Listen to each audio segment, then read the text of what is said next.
Just west in the city of Kobe, a new waterfront development and residential community opened for business today.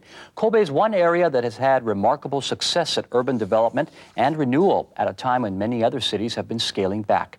As Gary Tegler reports, that's because of unique local laws and ties between government and community. This $3.2 billion, 57-acre mini-city called Harborland, complete with stores, offices, housing, and schools, opened today, less than 10 years after it was conceived.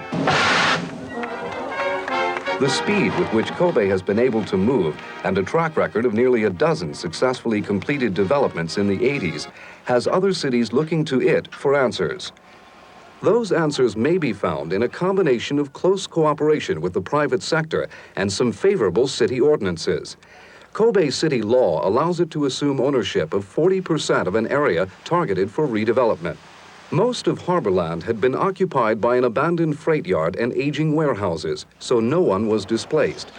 The city was then able to sell the appropriated land, as well as other plots it had purchased, to chosen developers.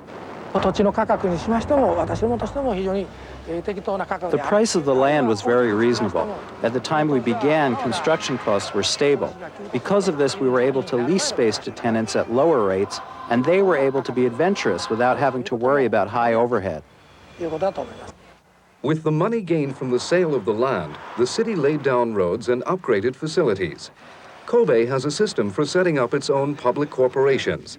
As part of the cooperation between the city and private sector, each landowner contributed up to 5% of the cost to establish the Harborland Joho Center, the public corporation that manages the project. Each of our associate companies is pursuing its goal with an eye toward profitability. But our business is to create a good framework. It is up to the public sector to generate profits. Kobe's vision of Harborland as a futuristic city meant underground cables and no billboards. Architectural plans had to be approved by the city, which meant developers invested large sums of money in their buildings and the surrounding area. We have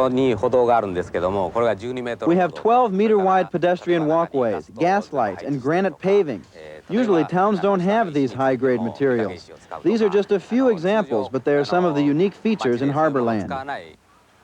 With such heavy investment, businesses here are relying on healthy sales to recoup their costs. What they fear most is a prolonged downturn in the economy, which might, temporarily at least, take the wind out of Kobe's sails. Gary Tegler, Japan Business Today, Kobe.